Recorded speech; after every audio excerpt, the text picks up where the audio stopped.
Hello again, everybody. This is Rusty, aka William, aka Dr. Robinson, and I am the Blues Doctor. And we're back.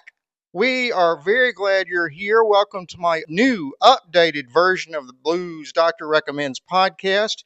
We took a few weeks off over the holidays to kind of rest and relax and recharge, but also to review the first year of the podcast. We wanted to look at your responses to what we were doing. We looked at likes and comments and personal communications. And yes, there have been a few people who even called me and wrote emails to express their thoughts on the podcast. So, based on all that, we decided to make a few changes. There were some things we did well, there are some things that were not so good, and most things were in the middle, as you might guess. At any rate, we decided to focus more on a handful of the good things, and we came away with kind of a process or a plan for doing that. So we're going to share that with you today.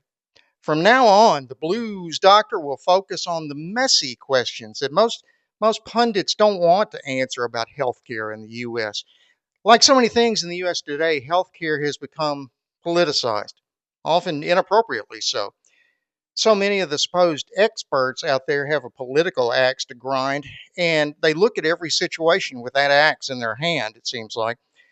I'm going to do the best I can to avoid that by looking at as much factual or objective information as I can and sharing that with you before I make up my own mind about something. And just to remind you, I've spent nearly 40 years as a practicing physician, both in clinical care and administrative roles, interacting directly with both patients and families and administrators and doing corporate issues like buyouts and so forth. I've also been heavily involved in academic medicine. I've published over 100 peer reviewed articles and several books and book chapters on everything from immunotherapy for ovarian cancer to HIV in women to underserved populations for medical care. But deep down, I'm still just a country boy from West Tennessee in the Mississippi Delta. I grew up in Memphis, and, you can't take the Memphis out of the boy, I guess. So I like to think, based on all those things, I have kind of a unique perspective on what we're going to talk about. Now, I know very well that none of us are immune to prejudice. We all have our biases, but we'll do our best to recognize them for what they are and acknowledge my bias when I think it's unavoidable. The health insurance crisis is a great example of the topics we're going to look at. And we'll start looking at that today. We'll break it down into the specific components like the increasing involvement of private equity in healthcare. We'll look at medical research and examine how it's changed over the past few years. And we'll look at the healthcare system from other developed nations to see how our system really compares rather than just making assumptions. And we've got some other changes planned. We had a couple of guests on the show this past year, and I think we're going to expand on that. I like to talk to interesting people about important topics, and I think you will also. We will expand our social media footprint by posting in Instagram and TikTok in addition to YouTube. I know some of you have already seen the short for this program on Instagram or YouTube already. Music will still be a focus of ours with emphasis on live shows by artists and local clubs. I would love to hear from you about new artists that you're aware of that you would like to promote because I like to promote those people too. On the other hand, we're planning to limit the amount of time spent discussing some of the other more esoteric things that you've heard about here in the past year, like professional wrestling or Bigfoot or high strangeness or any of several other topics that we've talked about. Now, that doesn't mean that I'm not still interested in those topics, but it just means that we won't focus on them here or in this setting. There are lots of other podcasts out there that focus on those topics, including some I'm involved with. So it just seems more efficacious or something to leave those to other people. Efficacious. That's good. You like that word? Efficacious. My producer, my wife, who is behind the camera, likes to needle me about using big words like that. And I suspect that will not change. Another thing that won't change is that we still need you to like, subscribe, comment, and share, and do all of those things. Not only does that help us figure out what topics you want to hear, but it also helps with the so called algorithm. Someday maybe we should talk about what the algorithm really is. But enough of that. We're back. We're happy to be back, and we're looking forward to answering the questions that other people won't ask. With that, let's get on with it.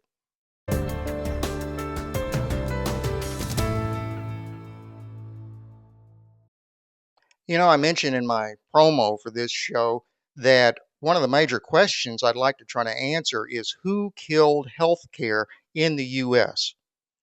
I'll tell you right now, there's no simple or pat answer to this. The U.S. healthcare has so many moving parts, and as a result, more people who have their fingers in the pie than any other nation on earth by far.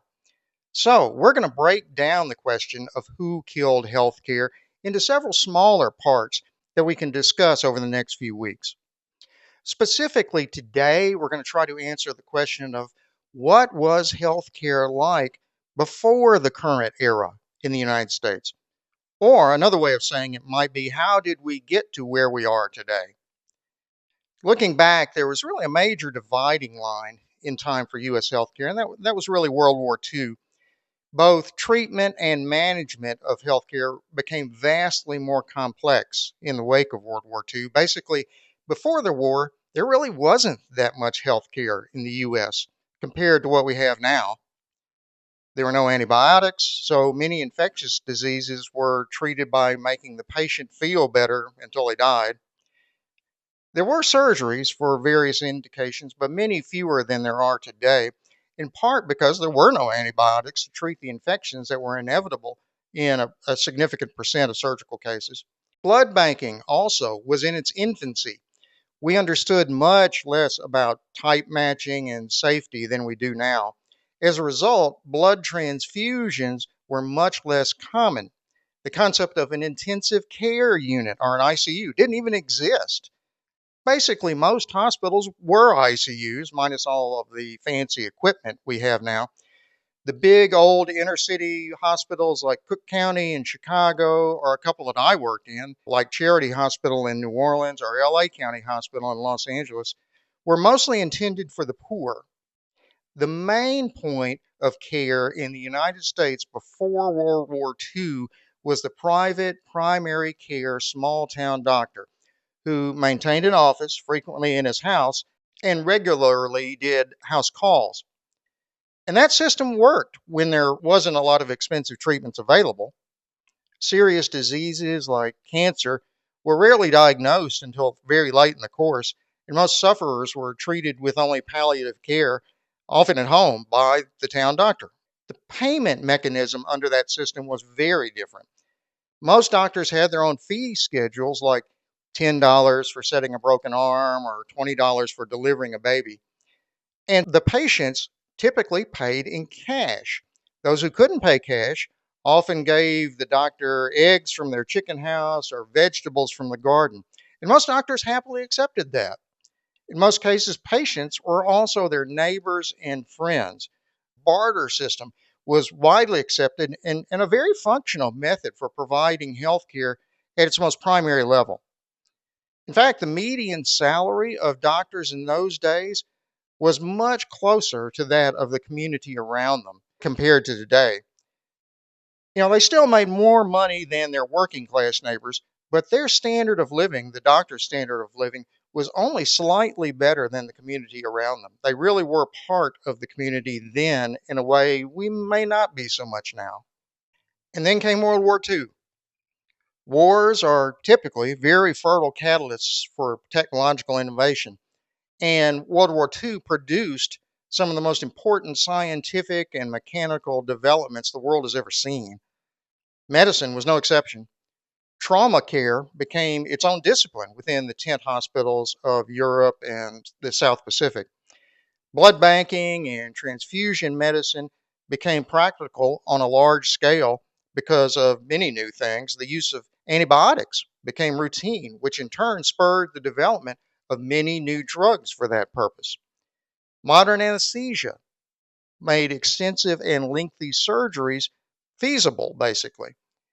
The value of X ray as a diagnostic tool was realized, which stimulated the development of many other new imaging techniques that we use today, like CT scan and ultrasound, and many others.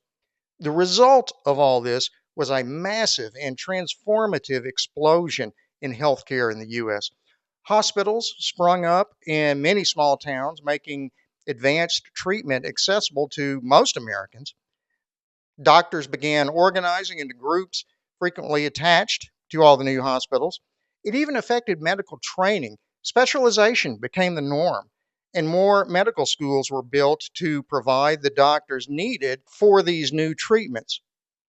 And primary care small town doctors began to decline both in number and in their perceived value as specialty care produced outcomes that were unheard of just a few years ago. The other thing that changed in US medicine was the amount of money involved. Investments in hospitals skyrocketed. Pharmaceutical companies and medical device companies became multi billion-dollar concerns. The average salaries of doctors rose as the intensity and complexity of care increased. Specialists were able to generate large incomes by doing procedures considered too dangerous before the war. The demand for nurses and medical technicians also rose dramatically. The outcome of all this was that medicine in the US went from small town, usually one employee businesses, to one of the largest industries in the country. Current estimates are that healthcare spending accounts for nearly 20% of America's GDP. Another post war change was the massive expansion of U.S. industry, which resulted in a demand for skilled labor that hadn't really existed before. As competition for workers increased, companies began offering healthcare insurance coverage to employees as a benefit, and that proved to be very popular. Labor negotiations now frequently hinged on the inclusion of healthcare insurance for unionized workers. Eventually, employers became the primary source of health insurance for most Americans. And once the nation realized that health insurance was directly tied to work, the government developed an alternative for non working Americans, particularly seniors, called Medicare, which has grown to include virtually all citizens over the age of 65. And this is basically the system we're working with today. Most Americans get health insurance from private insurance companies that offer group policies through their employers, although there has obviously been a number of permutations of that along the way. Medicaid was developed as a combined federal and state run program for lower income Americans. Both Medicare and Medicaid have seen many changes over the years. The reimbursement system for doctors has changed dramatically also. The previous system, which came into effect with the development of Medicare, was referred to as customary prevailing and reasonable pricing, or CPR pricing. Kind of interesting. Anyway, that basically meant that doctors were permitted to determine the price of their own services relative to those of other physicians in the area. That changed in 1992 with the advent of the relative value unit, or RVU based system. That was adopted by Medicare and most insurers. Under that system, a series of codes was created to cover all of the services that could be provided by a doctor or hospital. Everything from getting a flu vaccine to radical cancer surgery was given a relative value that was the same all over the country. The story of the development of the RVU system is interesting. It was mostly done by one man, Dr. David Shao. That may be a mispronunciation. It's Hsaio. Dr. Shao was a PhD and an economist at Harvard University who had published a paper just a few years earlier in 1988 on the subject of a resource based relative value system, or RBRVS, for medical care. I would encourage you to look into a more detailed discussion of this. Dr. Shao's thought process while creating this was really fascinating, and it would be worth your while to look for more details. So, this discussion, in a nutshell, describes how we got to where we are today with healthcare in the U.S. I would encourage the audience to ask questions or point out any gross errors I've made, and I will correct them on the air. As I mentioned, this is just the first episode in our series that will attempt to answer these questions. The big one, or the primary one again, being who killed healthcare in the U.S. In the coming weeks, we'll start to break down the larger question down to some of its component issues. For example, next week, we're going to address the question, why can't we cure cancer? Hopefully in the same unbiased method that we've used today, and I hope you can be with us.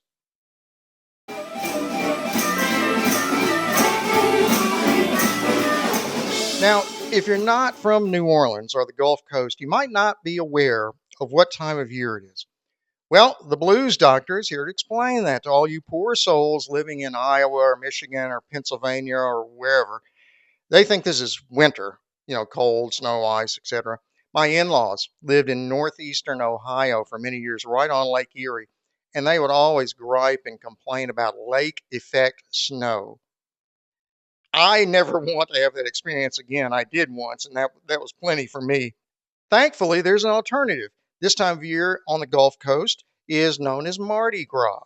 Mardi Gras is a season. It's not just a day, and it starts from what's called Twelfth Night, January 6th, otherwise known as the Feast of the Epiphany, and it lasts until the day before Ash Wednesday, which is February 17th this year, and the beginning of the Lenten season in the Christian calendar after that. There are innumerable traditions associated with Mardi Gras, and music is one of the most important. There are entire catalogs of songs by many different authors, but mostly written in New Orleans about Mardi Gras. Most local musicians know all of those songs by heart because they get requests for them constantly at this time of year at all the clubs in town. So, just as a small sample, here's one of my favorite Mardi Gras songs, recorded recently actually at a bar here in New Orleans.